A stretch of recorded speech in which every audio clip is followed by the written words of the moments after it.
10th class students biology. I'm recording part 1 right now. Part 1 record कर रही हूँ मैं. We are discussing gaseous exchange in plants. ठीक है, मैट्रिक का पहला चैप्टर है gaseous exchange. And I think Aga Khan boards का भी पहला चैप्टर होगा gaseous exchange. I'm sure about it, right? अच्छा, उसके अलावा चलो स्टार्ट करते हैं. इट्स वेरी इजी यार, आप लोग बचपन से पढ़ते हुए आ रहे हो. गैसियस एक्सचेंज इन प्लांट्स दो तरीक़ों से होती है, फोटोसिंथेसिस और रेस्पायरेशन. ठीक है, फोटोसिंथेसिस हमेशा दोपहर के टाइम में होती है, यानी डे टाइम में होती है. पहला बात, फोटोसिंथेसिस होता है आपका कार्बन डाइऑक्साइड उसमें टेकन इन. ठीक है, उसमें कार्बन डाइऑक्साइड जो है वो एक होता है रिएक्टेंट और एक होता है प्रोडक्ट. आपने केमिस्ट्री में पढ़ा होगा, राइट.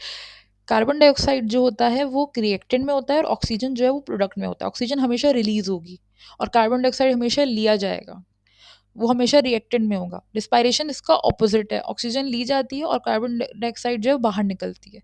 डे टाइम में होता है फोटोसिंथेसिस. ठीक है, और फोटोसिंथेसिस हमेशा जो है प्लांट्स में होता है, हमारे अंदर तो हो नहीं सकता. ठीक है, तो ग्रीन पार्ट्स ऑफ प्लांट होते हैं, आपको पता है क्लोरोप्लास्ट होते हैं जिसमें क्लोरोफिल होता है. ठीक है, तो ग्रीन पार्ट्स ऑफ प्लांट होते हैं जो फोटोसिंथेसिस को कैरी कर रहे होते हैं ताकि आपका कॉम्प्लेक्स फूड प्रिपेयर हो. बेसिकली क्या होते हैं, एनाबॉलिक प्रोसेस होते हैं. ठीक है, बाय यूटिलाइजिंग सिंपल मॉलिक्यूल्स वो लोग क्या बनाते हैं, ऑर्गेनिक कॉम्प्लेक्स मॉलिक्यूल, ताकि ये फूड का तरीका है प्लांट्स के लिए. फूड, प्लांट्स का source of food he photosynthesis के थ्रू होता है. ठीक है, अच्छा, कार्बन डाइऑक्साइड क्या होती है, वो ली जाती है, यानी रिएक्टेंट में होती है, और प्रोडक्ट में क्या होता है, ऑक्सीजन गैस रिलीज आउट या गिवन आउट. ठीक है, on the other and respiration जो है वो सारे सेल्स में होता है. प्लांट्स में हमेशा, प्लांट्स में रिस्पायरेशन भी होती है, हमारे अंदर भी रिस्पायरेशन होती है, एनिमल्स के अंदर रिस्पायरेशन भी होती है, लेकिन प्लांट्स के अंदर होती है सिर्फ फोटोसिंथेसिस, क्योंकि उनके अंदर ही क्लोरोप्लास्ट होता है. आपने पढ़ा होगा 5 किंगडम में, किंगडम प्लांटाए में क्लोरोफिल होता है, और उनका जो सोर्स ऑफ फूड है, यानी वो सोर्स ऑफ फूड जिस तरह लेते हैं, क्योंकि वो अपना फूड खुद बनाते हैं, तो वो फोटोसिंथेसिस के थ्रू बनाते हैं, क्योंकि वो हेटेरोट्रॉफ्स होते हैं. ठीक है ना, तो ये होता है. एरोबिक रिस्पायरेशन होती है एक, और एनारोबिक रिस्पायरेशन होती है. ठीक है, एरोबिक रिस्पायरेशन में क्या होता है, ऑक्सीजन यूज़ होती है, कार्बन डाइऑक्साइड जो है वो रिलीज होती है. एरोबिक रिस्पायरेशन होती है वो रिस्पायरेशन है जिसमें ऑक्सीजन का यूज़ होता है. अच्छा, प्रोसेस ऑफ जो गैसेस एक्सचेंज प्लांट में होती है वो थ्रू द स्मॉल ओपनिंग्स या माइक्रोस्कोपिक ओपनिंग्स होती है, जिनको हम कहते हैं स्टोमेटा. ठीक है, और वो लीव्स में प्रेजेंट होते हैं. रूट और स्टेम भी एक्सचेंज करते हैं गैसेस फॉर रिस्पायरेशन. ठीक है, अच्छा, फोटोसिंथेसिस रिस्पायरेशन का डिफरेंसेस बहुत इंपॉर्टेंट है, ये ज़रूर आएंगे पेपर में. फोटोसिंथेसिस एनाबॉलिक प्रोसेस है, एनाबॉलिक का ऑपोजिट कैटाबॉलिक होता है. अच्छा, एनाबॉलिक क्या होता है, एनाबॉलिक वो होता है जिसमें आपके पास कॉम्प्लेक्स मॉलिक्यूल्स बनते हैं फ्रॉम द सिंपलर मॉलिक्यूल्स. और रिस्पायरेशन क्या होती है, जो स्मॉलर मॉलिक्यूल्स को जो है, सॉरी, लार्जर मॉलिक्यूल्स को स्मॉलर मॉलिक्यूल्स में तोड़ती है. ठीक है, यही बात है synthesis of food from the simple substances, breaking down of food into simpler substances, respiration या इनऑर्गेनिक सब्सटेंसेस. फोटोसिंथेसिस में लाइट एनर्जी होती है, रिस्पायरेशन में लाइट एनर्जी रिक्वायर नहीं होती है. फोटोसिंथेसिस सिर्फ प्लांट्स में होता है, हमारे अंदर तो हो नहीं सकता, तो जो रिस्पायरेशन हमारे अंदर भी होती है, प्लांट्स में भी होती है और एनिमल्स में भी होती है. अच्छा, फोटोसिंथेसिस में कार्बन डाइऑक्साइड यूज़ होती है, रिस्पायरेशन में ऑक्सीजन गैस यूज़ होती है. फोटोसिंथेसिस में ऑक्सीजन गैस रिलीज होती है, रिस्पायरेशन में कार्बन डाइऑक्साइड रिलीज होती है.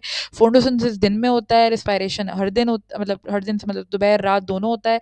फोटोसिंथेसिस में क्लोरोफिल रिक्वायर्ड होती है, रिस्पायरेशन में क्लोरोफिल रिक्वायर्ड नहीं होती. ठीक है, अच्छा, stomata, stoma means mouth. Stomata मैंने बताया स्मॉल ओपनिंग्स होती हैं जो लीव्स में प्रेजेंट होती हैं. अच्छा, स्टोमेटा के अंदर ना, स्टोमेटा के थ्रू ही गैसेस एक्सचेंज हो रही होती है प्लांट्स में. हर स्टोमा में सिल्ट लाइक ओपनिंग होती है, जो कि दो स्पेशल सेल्स के थ्रू बनते हैं, जिनको हम कहते हैं गार्ड सेल्स. दो स्पेशल सेल्स के थ्रू बने होते हैं. Stoma is a silt like opening formed by the two special cell called guard cell. Guard cell chlorophyll containing cells होते हैं, जिनके अंदर थिकर इनर और जो है वो थिनर आउटर, यानी कि with thicker inner while thinner and elastic outer cell walls होती हैं. ठीक है, ओपनिंग और क्लोजिंग ऑफ द स्टोमेटा जो डिपेंड ही turgidity of the guard cell पे करती है, गार्ड सेल पे डिपेंडेंट होते हैं वो लोग. ठीक है, डे टाइम में क्या होता है, जब फोटोसिंथेसिस हो रहा होता है तो फोटोसिंथेटिक सॉल्यूट जो है उनकी वजह से टर्जिडिटी इंक्रीज हो जाती है गार्ड सेल की, तो स्टोमेटा जो है वो ओपनड होता है. तो स्टोमेटा ओपन के थ्रू ही कार्बन डाइऑक्साइड जो है वो टेकिंग इन, और रिलीज क्या हो रहा होता है, ऑक्सीजन, जब तक कि वो डार्क ना हो जाए, until it becomes dark. ठीक है, ये पूरा स्ट्रक्चर बताया है जिसमें आपको स्टोमा दिखाया है इन्होंने, स्टोमा दिखाया है इन्होंने, सारा फोटोसिंथेटिक प्रोडक्ट्स दिखाए हैं. अपर एपिडेमिस जो है वो ऊपर का पार्ट होता है, उसके बीच में पैलेसाइड होता है. वेयर इज माई यार ये माउस क्यों नहीं मिल रहा, ये रहा। अपर एपिडर्मिस ऊपर का होता है, पहले साइड क्लोरोफिल होता है, फिर स्पंजी होता है, और फिर ये जो है वो लोअर होता है। ठीक है, ये फोटोसिंथेटिक प्रोडक्ट्स हैं।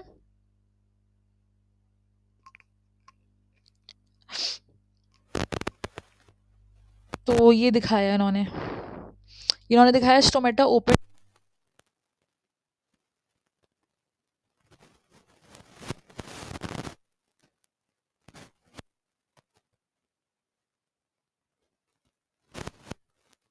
स्टोमा में सिर्फ लाइक लाइक ओपनिंग्स होती हैं, जिसको हम कहते हैं गार्ड्स।